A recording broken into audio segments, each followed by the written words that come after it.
હિમાચલ મહારાજ કહે છે કે થોડો ઘણો સમય જો જાનને રોકો તો હું મારી દીકરીને કરિયાવરની અંદર કંઈક આપું. કરિયાવરના બાને પણ થોડી ઘણી સમય જાનને રોકી રાખ. અનેક પ્રકારે દાન દક્ષિણાઓ દેવાણી છે, અનેક પ્રકારે કરિયાવર તૈયાર કરવામાં આવ્યો છે. શિવ મહાપુરાણ, રામચરિતમાનસ, અન્ય ગ્રંથો એવું કહે છે કે મા પાર્વતીને અનેક પ્રકારે દાન દેવામાં આવ્યું છે.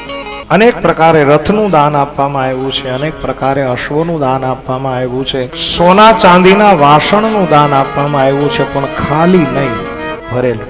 ભગવાન શિવને નાગ અતિ પ્રિય છે એટલે નાગનું પણ દાન આપ. તું રથ તું રગ રથ નાગા. અનેક પ્રકારે રથોનું દાન, અનેક પ્રકારે અશ્વનું દાન, સોનું ચાંદી હીરા માણેક મોતી આદિ આદિ એમનું દાન આપવામાં આવ્યું છે કરિયાવરની અંદર. અને આ બધો જ દાયજો આપી અને ભગવાન શિવની સામે હિમાચલ મહારાજ બે હાથ જોડી અને ઉભા રહ્યા છે.